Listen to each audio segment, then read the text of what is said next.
بسم اللہ الرحمن الرحیم باب التیمم۔ یہ باب ہے تیمم کے بیان میں۔ تیمم کا لغوی معنی ہے ارادہ کرنا اور اصطلاحی معنی ہے تقرب، یعنی عبادت کی نیت سے پاک مٹی وغیرہ سے چہرے اور دونوں ہاتھوں کا مسح کرنا۔ تیمم کا لغوی معنی ہے ارادہ کرنا اور اصطلاحی معنی ہے عبادت کی نیت سے پاک مٹی وغیرہ سے چہرے اور دونوں ہاتھوں کا مسح کرنا۔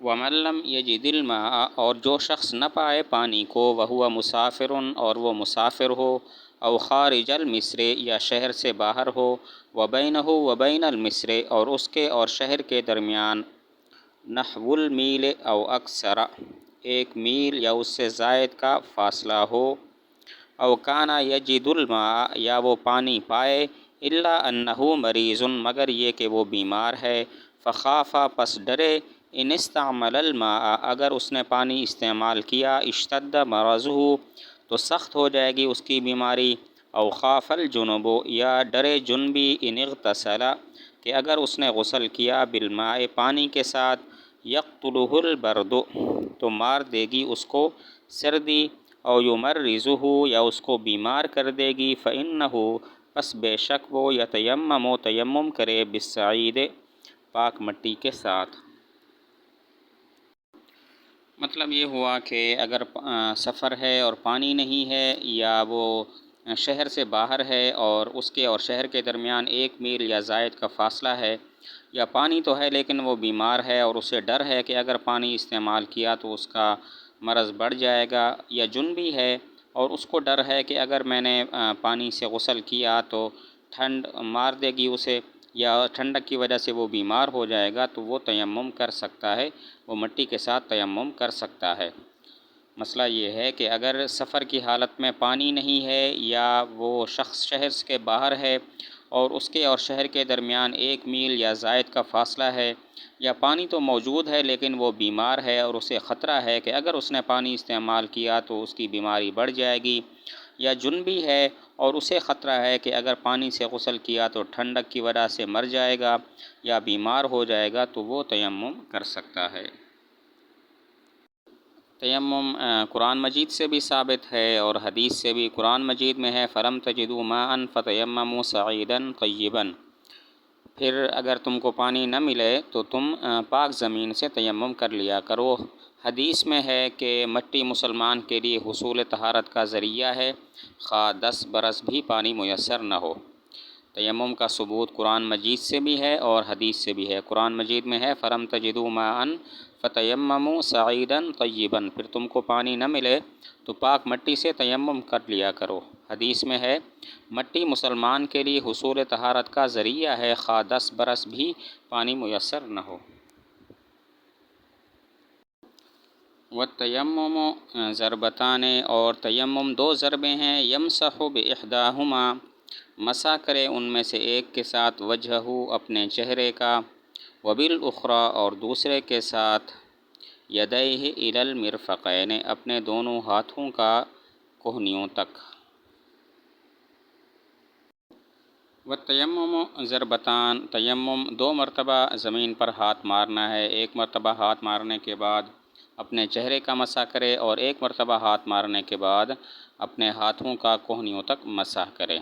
تیمم میں 2 مرتبہ زمین پر ہاتھ مارا جائے گا، 1 مرتبہ ہاتھ مارنے کے بعد اپنے چہرے کا مسح کرے، اور دوسری مرتبہ زمین پر ہاتھ مارنے کے بعد اپنے ہاتھوں کا کہنیوں تک مسح کرے۔ الی المرفقین، یہ احتراز ہے 2 اور قولوں سے۔ امام زہری رحمۃ اللہ علیہ فرماتے ہیں کہ کندھوں تک مسح کیا جائے گا، اور امام مالک رحمۃ اللہ علیہ کا ایک قول یہ ہے کہ نصف بازو تک مسح کیا جائے گا، نصف ذراعین تک۔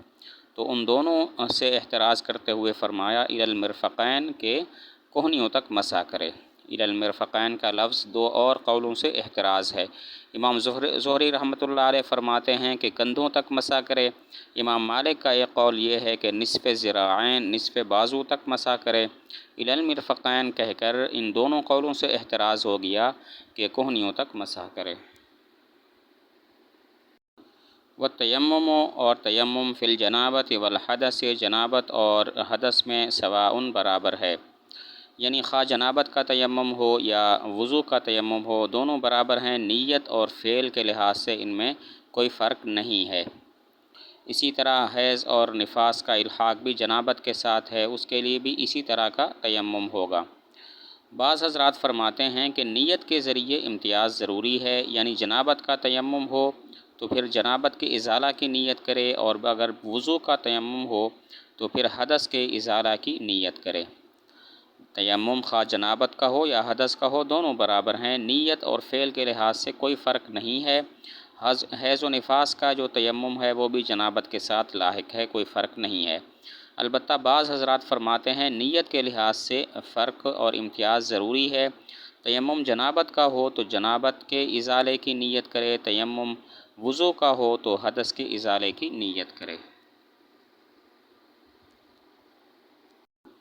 وَيَجُوزُ التَّيَمُّمُ، اور تیمم جائز ہے عند ابی حنیفہ و محمد رحمہم اللہ تعالی، امام صاحب اور امام محمد رحمۃ اللہ علیہ کے نزدیک، بکل ما کانا، ہر اس چیز سے کہ جو ہو، من جنس الارض، زمین کی جنس میں سے، کالتراب، جیسا کہ مٹی، والرمل، اور ریت، والحجر، اور پتھر، والجس، اور گچ، والنورت، اور چونا، والکحل، اور سرما، والزرنیخ، اور ہڑتال۔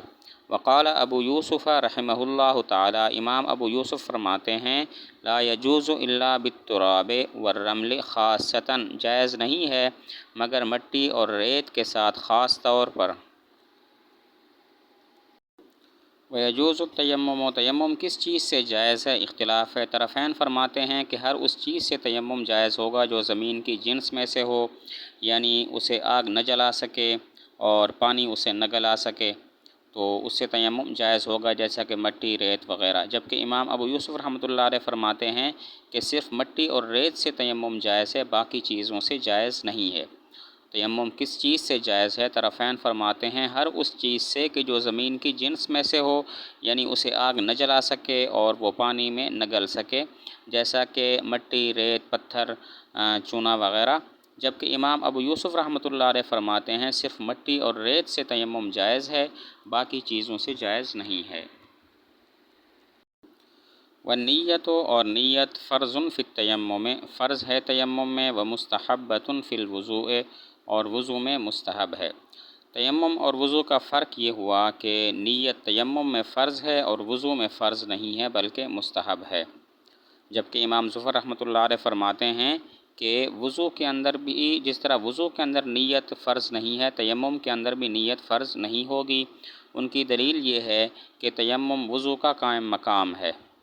جب اصل یعنی وضو میں نیت فرض نہیں تو تیمم میں بھی نیت فرض نہیں ہوگی، لیکن ہم یہ کہتے ہیں تیمم کا معنی ارادہ ہے، تیمم کا لغوی معنی ہی ارادہ ہے، لہذا شرعی معنی اور اصطلاحی معنی میں اسی ارادہ کا لحاظ ہوگا اور نیت فرض ہوگی۔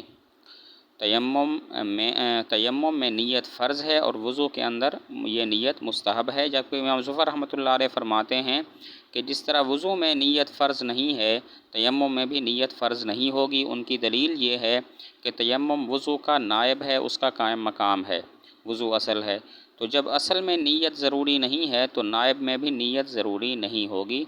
ہم کہتے ہیں کہ تیمم کا لغوی معنی ہی ارادہ کرنا ہے، تو لہذا شرعی معنی میں اور اصطلاحی معنی میں اسی ارادہ کا لحاظ ہوگا اور نیت فرض ہوگی۔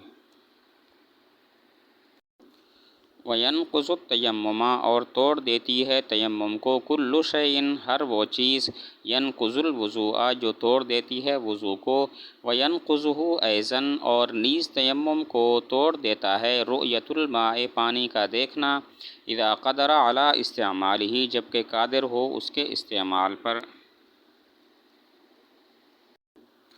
تیمم کو دو چیزیں توڑ دیتی ہیں، نمبر ایک جن سے وضو ٹوٹ جاتا ہے ان سے تیمم بھی ٹوٹ جاتا ہے، اور نمبر دو پانی کے استعمال پر قادر ہو تو پانی کا دیکھ لینا بھی تیمم کو توڑ دیتا ہے۔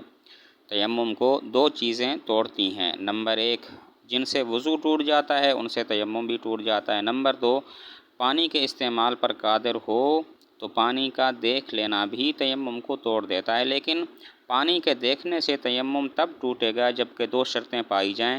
نمبر 1 وہ پانی ضرورت اصلیہ سے زیادہ ہو، اور نمبر 2 وضو کے لیے کافی ہو۔